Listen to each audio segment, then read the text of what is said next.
All right, you too. This Detroit's HPTV coming to you out of Detroit. Today we're going to talk about the recent ruling in Georgia on the Fani Willis case. Now, it's a lot of other podcasters and they have their opinions. But what I'm going to do is give you my opinion and my analysis. And if you follow me, think about what I'm going to say. Now, um, I predicted this was going to go like this. They dismissed 6 charges against Trump. Now they've given Fani Willis the opportunity to proceed with the case as long as she removes Nathan Wade. Now, if she removes Nathan Wade and proceeds with the case, the alleged perjury, mismanagement of funds, and all the other things that came out in the case will still proceed forward with Nathan Wade and Tim Bradley. While at the same time, Fani Willis is still going to have to deal with the defamation suit that's against her, the jury tampering that's against her. It's divide and conquer. They turned on each other, but they gave her an opportunity. Now, her opportunity is you can continue to prosecute Trump. You got to cut your boy. When you cut your boy, he still got to deal with his divorce proceedings. He still got to deal with all his other legal issues that arose from this case. But you have to fire him. You have to fire him, and then he has to get a lawyer to defend himself against this quagmire that you guys put yourself in out there in Fulton County. Now, this is going to tell us about Fani Willis's character. Instead of her saying, let me step away, she's not going to do it. Pride goeth before the fall. In her mind, she's going to still try to use the same things that got her in this mess. And what do you think I mean when I say the same things that got her in this mess? She still is going to try to play the race card, the black woman card. But I want you to think about this. Where she messed up at is typical to her character. When she went in that church in Fulton County as a sitting DA and alleged that she was prosecuting racists and made her statements, she tainted the jury pool in Fulton County. As a DA, you can't do that.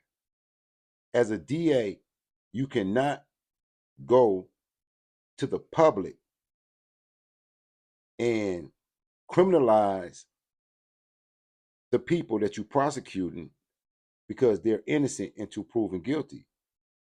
So it's not to be made public.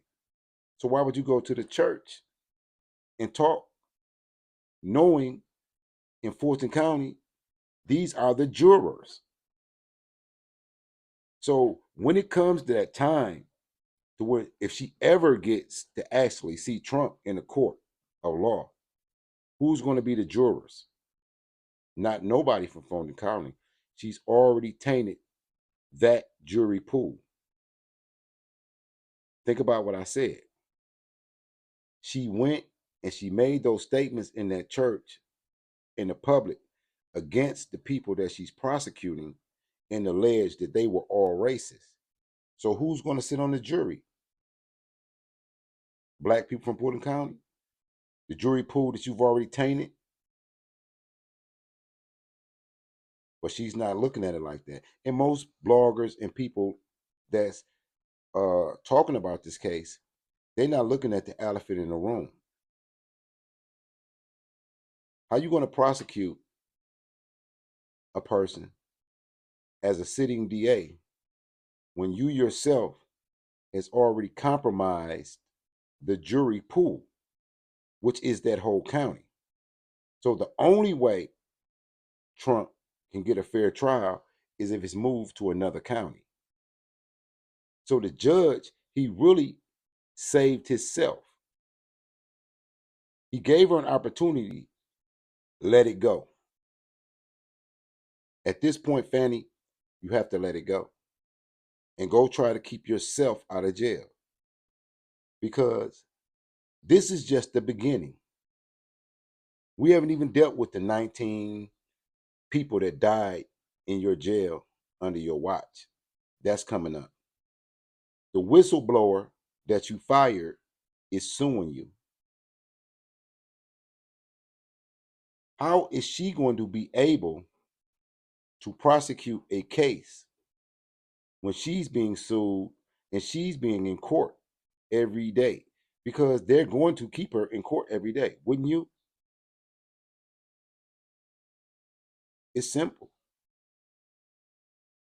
When she went to that church, and I don't know how intelligent you have to be a district attorney, and she made those claims and gave evidence that she was tainting the jury pool.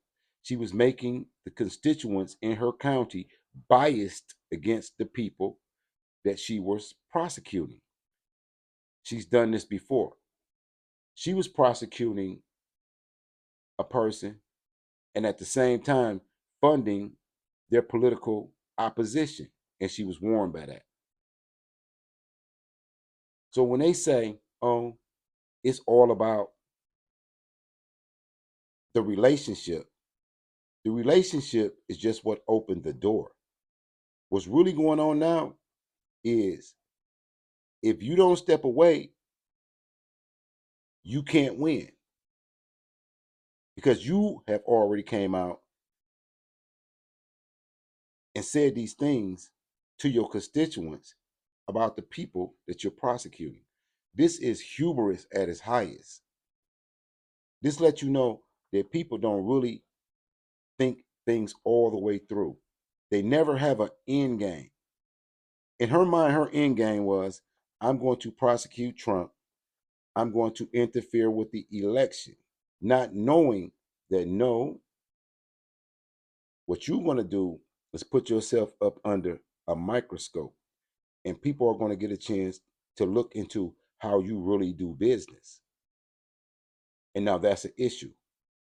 You don't think that those 19 families, those people who lost their lives in her jail, are not going to come forward with their suits because that has never been dealt with. So, what Fani Willis has actually done is create a condition to where losing her job, that's inevitable. Right about now, she's trying to keep herself out of the very jail and dungeon that she's been putting other people into. And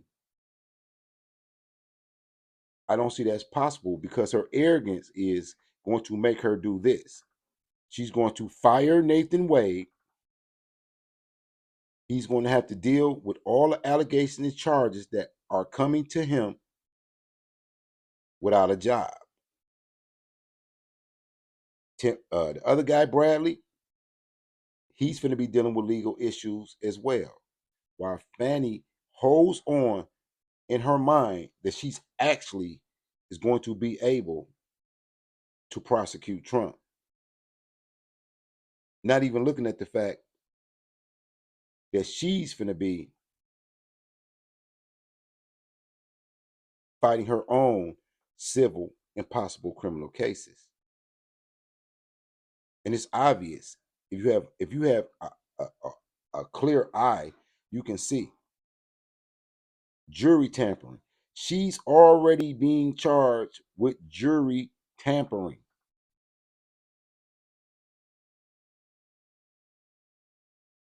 So, what does that look like for prosecuting somebody? Does that look like uh, any judge is going to rule in her favor, knowing it's coming back on appeal? Because the impropriety that ensures justice has already been compromised just by her behavior. So I want you to watch the clip. This is for fair use in the 1976 Copyright Act. I hope you was able to follow the point that I was trying to make, is that it's a trap. She's going to cut Nathan and still proceed. And do you think Nathan is going to go to jail for his side chick after she fires him and cuts off his ability to make money while she pursues Trump?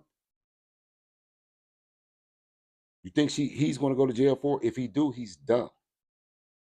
That he's not the player he's supposed to be. He's the simp. Because Fani, in her mind, she doesn't even see the trap. She's going to fire Nathan and continue to go at Trump while she's being charged with jury tampering. She's being sued for defamation of character. And she's being sued by another organization. And she still got the whistleblower who has her on tape. But I guarantee you, this lady is so arrogant and she's so slow in her thinking, she's going to fire Nathan. She's going to throw him under the bus. And she's going to continue to proceed to try to pursue Trump while at the same time defending herself in a debauchery that's to come out in this case. I want you to look at what the news said. This is for fair use in the 1976 Copyright Act for commentary and educational purposes. Look what the news is saying.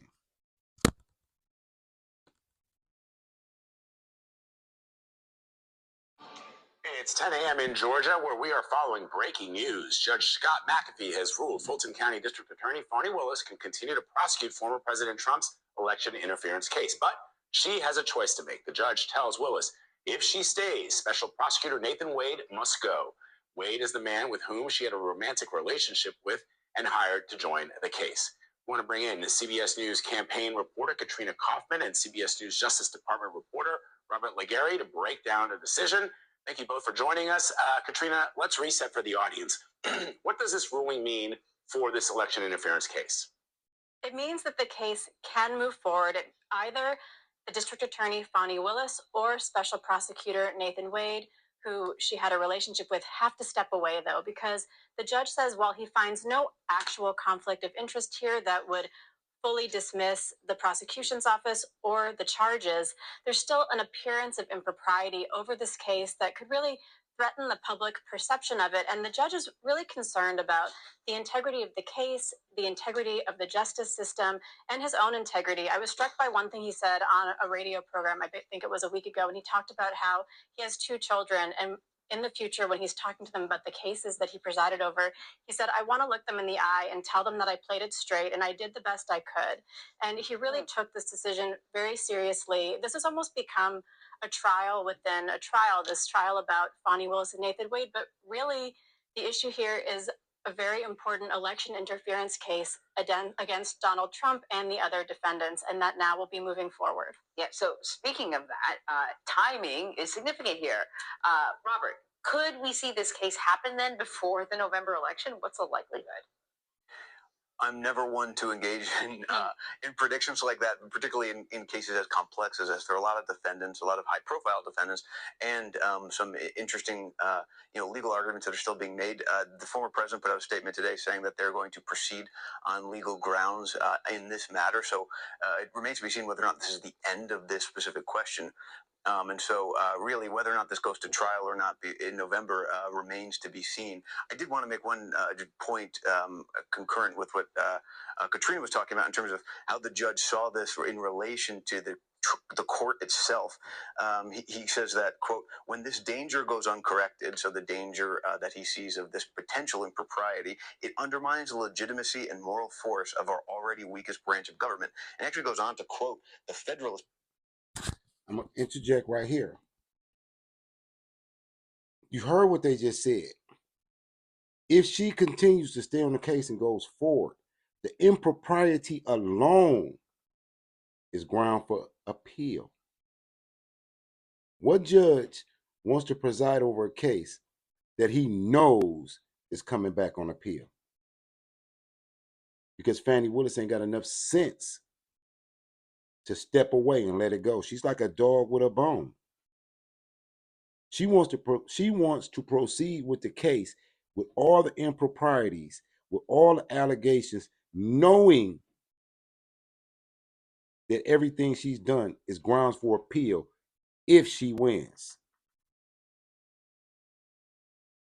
if she stays on the case. So what the judge did was he covered himself.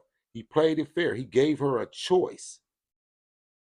You can proceed if you cut Nathan loose, and the case can proceed if you step away. It's a catch-22. Because if she steps away, nobody else in that county is going to pick up that case. It's too hot. It's too controversial. It's too weak. It's too flimsy. It was a Democratic stunt to interfere with the election. It was never really any meat on that bone. But what we finna see is the arrogance and the deceit. I'm almost willing to bet she's going to cut Nathan. And when she cut Nathan, you think the feds ain't gonna step to Nathan? You think the IRS not gonna come to Nathan? You think Nathan's ex-wife not gonna come to Nathan? And Nathan is not gonna have a job because Fani is gonna fire him and try to save herself, which is impossible at this point because they dug a hole too deep to ever come out to consider they're gonna actually take Trump to trial. How? She still has her motions coming up for defamation of character and jury tampering. So we're talking about another several months of Fani answering questions and never expecting to see Nathan come back and testify against her. Because Nathan is going to testify against her soon as she fires him. He has no choice. He has no job. It's not going to be over. How is he going to survive? How is he going to eat while she still goes after Trump? I think, and this may sound strange to you guys, but I think Fani Willis and Nathan them, I think they underestimated MAGA. MAGA is still working to secure their candidate, while Fani is trying to defend herself against allegations. You can't do two things at the same time. You're not going to be able to fight on all fronts. Any army that ever had to fight on all fronts was destroyed. You have to choose a struggle. And right now, she's struggling to maintain her career and she's struggling to stay out of jail because the more this goes on, if she don't let this case go on, she don't end this case, the more is going to come out about her, Nathan's dealings, and that enormous amount of cash that was consistently passed around. Me, I still want to know what's going on with those 19 people that lost their lives in that jail in under a year. That has to be dealt with. Fani has to answer for that, on top of everything else. But what we're going to see, and what's interesting to me, is they gave her an opportunity to step away, her and Nathan, or she cuts Nathan loose. What do you guys bet? Put in the comments what you think she's going to do. You think she's going to step away or she's going to cut Nathan? And then once she cuts Nathan, you think he's not going to reveal things that will help Trump to save himself? Or do you think he's going to go to jail for Fani? What do you think? Let's continue with this. Papers by saying that the judiciary's judgment will be obeyed only so long as the public respects it. And so that is, from the 1700s, he's going all the way back there to say that the judiciary's power comes not from the military, comes not from law enforcement officers, but from the public's respect of the institution itself. And so he is saying that this conflict of interest, or this perceived, conflict of interest, directly undermines that. And so now he gives them that binary choice. So, Katrina, we were speaking to Jessica Levinson earlier in the last hour, and we wanted to get a sense of the timing of what next steps are going to look like in the days and weeks ahead. Anne Marie asked whether or not this case would be brought before a jury before the election, but what happens just in the immediate? What do you think will happen just in the immediate? In the immediate, we're going to be looking for either Fani Willis or Nathan Wade to be stepping aside. I think it's a very clear choice that it should be Special Prosecutor Nathan Wade. And then also Trump's team has made it clear that they want to appeal this ruling. So I think that we will be seeing that very soon as well. Earlier Nicole Killian was talking to an attorney for one of the defendants, and he mentioned something called an interlocutory appeal, which is an appeal in the middle of a case, which I had not heard of before. I assume that there's going to be an appeal, but I didn't think that you could appeal something before the case is done and over with.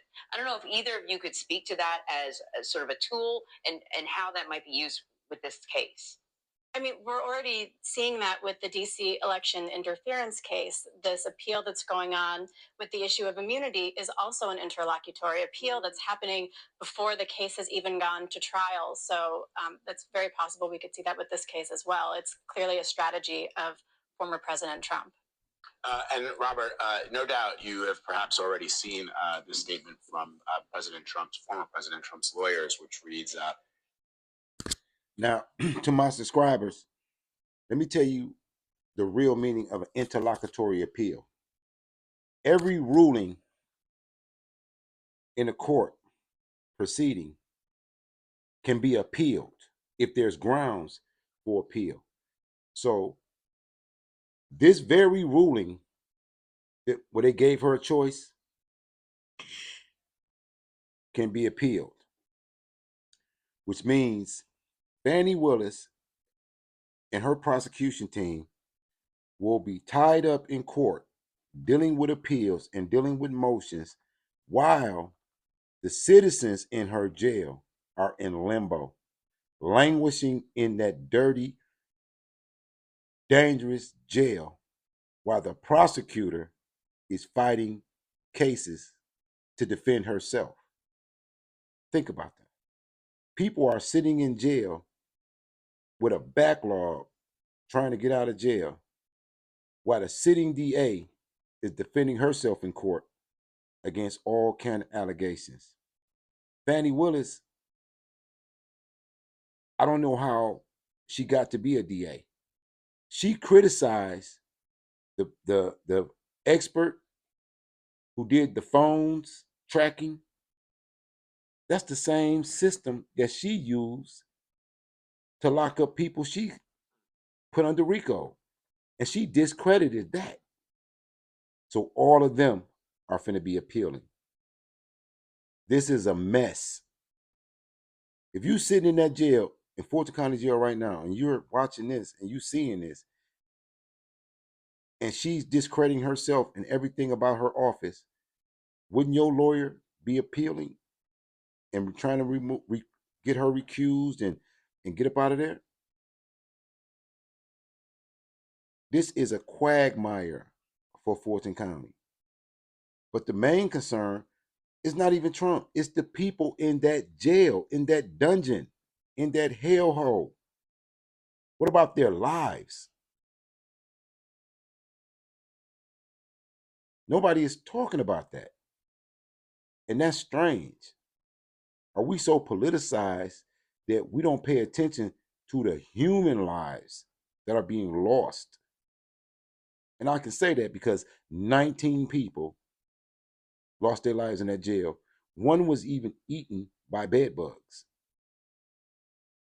This is insane to me. But that's waiting for Fani too. Fani is like when you see one in war movies where the soldiers are walking through landmines and everywhere they step is potentially a bomb, she's not going to step aside. She's going to betray Nathan instead of recusing herself and stepping aside with him so they can deal with the oncoming legal issues that they're finna have. She's not going to do it. She's still working her black girl magic. She's still going to try to race bait, even though the majority of black people stand against her. I don't understand how these people became lawyers. They can't think. She hasn't even got to prosecuting Donald Trump, and she's already being charged with jury tampering. Before she even, I mean, we talking about Donald Trump didn't even step his foot in that courtroom with her. And they already accusing her of defamation of character, jury tampering. She's being sued by several different other entities. But she won't let it go. I'm going to tell y'all this story about Shaka Zulu in Africa. When the colonialists was coming to Africa, and they were catching animals for the zoos in England and throughout Europe, they went to Shaka Zulu with a deal because they wanted a part of South Africa. And the deal was based on, we're gonna give you these trinkets. You know how they people say the Indians sold Manhattan for beads. So they went to Shaka and they said, we want to give you this, and we want to be able to do this. We want to be able to really have a post in South Africa. And Shaka Zulu said, how do you capture a monkey? And the colonialists from England, they knew what he meant, because this is how they captured a monkey. It would be monkeys in the trees. You wouldn't even know they're there. They're just watching things. And a hunter would take a shiny object and he would dig a hole and he would drop the shiny object in the hole and just leave. When he was gone and the monkey see him gone, monkey comes down the tree, goes to the hole, sticks his hand in the hole to try to take out the object that the hunter put in the hole. The monkey will wrap his hand around it and try to pull it out. But with the shiny object and the shiny ball in his hand, he can't get it out. He's pulling, trying to get it out until he gets caught. The hunter comes right back and get him. Guess why? The monkey didn't even realize all he had to do was open his hand and let it go, and he could get away. But he didn't have enough sense to let it go to free his hand, because he wanted what was in the hole so bad that it cost him his freedom. Think about that story. A lot of people can't let things go, and that be their downfall. In part, while respecting the court's decision, we believe that the court did not afford appropriate significance to the prosecutorial misconduct of Willis and Wade, including the financial. Oh, and before y'all trying to say I'm calling people monkeys, I'm not. I'm not saying that. I'm saying the inability to let things go will always be your demise. Sometimes you got to know when to hold them, and you got to know when to fold them. You got to know when to walk away. You got to know when to run. Just quoting Kenny Rogers. Let's go. Benefits, testifying untruthfully about when their personal relationship began, as well as Willis's extrajudicial MLK church speech. But it would strike that most ordinary viewers who watched, because we ran the full testimonies of the case on CBS News and other outlets, that the public and the potential jury pool did get a good sense of whether or not there was prosecutorial misconduct, including those financial benefits, because they all talked about them. So is this just a way, because this is what they're paid to do, to... You see how they talking about when she went to that church, the jury pool? She went to a large church in her city and said these things, and those people are potential jurors. I'm gonna leave it on that note. Clearly, you understand that this is not rocket science. She tampered her own jury pool before she even got to the point of a trial. It's already tainted. The case is already lost. What the judge did was he saved his own career because he's running to be reelected. She's running to be reelected. So he's giving her opportunity to get out the way, but she won't. She can't. She will not let it go. Guaranteed, she's going to throw Nathan under the bus. And when she throw Nathan under the bus, he's going to tell on her, and they both going to jail. Watch. Release a statement that says that they disagree, obviously, with the ruling from the judge. Allegedly. But is there any validity at all in your mind to what they're suggesting here?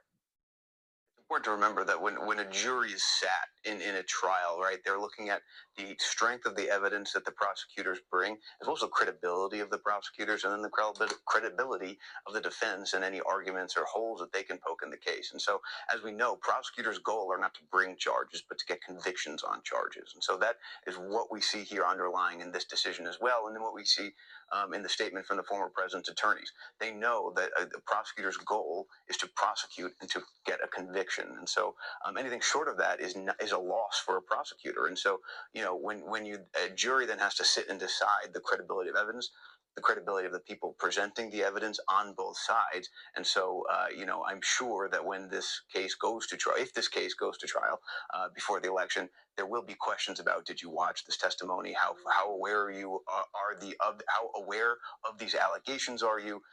And what is your opinion on them? And we should remind people, I mean, this particular case is so far from the central argument here. The primary case that we are talking about is an election interference case. This is so far removed from it. Katrina, can we just sort of remind people what the central case is and what the arguments were about Fani Willis and her relationship with Nathan Wade? Of course. I mean, I'm going to end on that note. You can follow the story. But